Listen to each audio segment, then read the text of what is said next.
Presidenti i Serbisë Aleksandar Vučić ka akuzuar Perëndimin se po hesht sa i përket ngjarjeve në Kosovë, duke u referuar mbylljes së institucioneve dhe objekteve në veriun e Kosovës që funksionojnë sipas sistemit serb.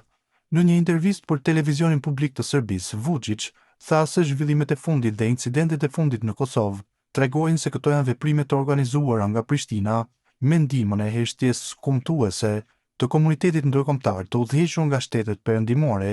Ata po heshtin sepse shpresojnë që në heshtje populli serb do të dëbohet nga tokat e tyre shekullore në Kosovë.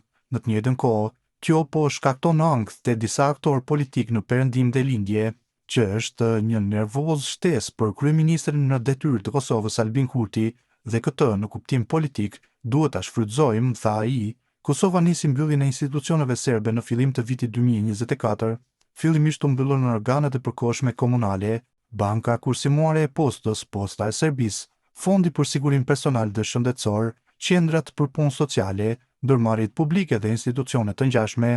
Më pas ka vazhduar mbyllja edhe e objekteve të tjera që funksionojnë sipas sistemit të Serbisë, përfshirë edhe salla sportive, biblioteka të qytetit, Muzeu i qytetit në Mitrovicën e Veriut e të tjera.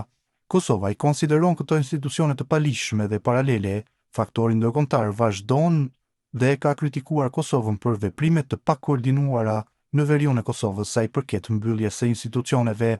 Reagimi i fundit për këtë çështje erdhi pikërisht disa orë para intervistës së presidentit të Serbisë Aleksandar Vučić nga Mbretëria e Bashkuar, që shprehu shqetësimin me natyrën e pakoordinuar të mbylljes së institucioneve në veriun e Kosovës, që sipas Londrës ofrojnë shërbime vitale për komunitetin serb dhe komunitetet e tjera jo shumicë që jetojnë në veriun e Kosovës. Gjatë intervistës, Vučić deklaroi se Serbia po tenton t'i kundërvjet sulmitash për të shqiptarëve, të cilët sipas tij me mbështetjen e disa fuqive perëndimore dhe Turqisë, po tentojnë të gjejnë sa më shumë shtete që munden për të njohur pavarësinë e Kosovës. Është e jashtëzakonshme dhe e vështirë që të kundërshtohet kjo. Ne nuk kemi aq para sa kanë ata, apo armë dhe burime që të dërgojmë njerëz në botë për të blerë njohjen, tha Vučić.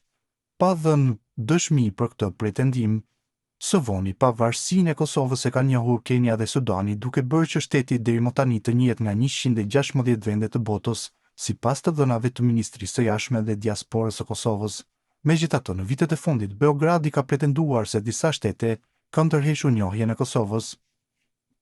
Gjatë intervistës, Vučić po ashtu foli edhe për një projekt infrastrukturor në Kosovë. Ai tha se dje ka biseduar me kompaninë ndërtuese amerikane Bechtel, që ndërton rrugë në Serbi, për mundësinë e vazhdimit të rrugës Kralev-Novi Pazar. Ai tha se ka insistuar që 13.1 kilometrat e mbetura deri në Jarin, pika kufitare mes Kosovës dhe Serbisë, të ndërtohen po ashtu. Pastaj thash, nëse mund të ndërtoni rrugën deri në Mitrovicën e Veriut, ne jemi të gatshëm të paguajmë dhe do të ishte sukses për ne dhe një rrugë e rëndësishme drejt paqes, diçka e madhe për popullin serb, që janë ato 4 komuna në veri të Kosovës. Por dua të them se do të ishte një rrugë e rëndësishme e paqes me shqiptarët, të cilët po ashtu do të mund të përdorin atë pasi ata kanë ndërtuar rrugët e tyre drejt Mitrovicës së Veriut, dhe nëse të gjitha këto rrugë do të lidheshin, do të ishte një lajm i mirë, u shpreh ndër të tjera Vučić. Serbia edhe më herët e kishte përmendur idenë e ndërtimit të rrugës që do të lidhte Jarinën me Mitrovicën e Jugut, por në vitin 2021 qeveria e Kosovës e udhëhequr nga Albin Kurti kishte thënë se Serbia nuk mund të ndërtojë një rrugë të tillë për shkak se është në territorin e Kosovës dhe është përgjegjësi e Kosovës. Kjo ide atë botë nga Kosova ishte cilësuar si e papranueshme dhe e pavend.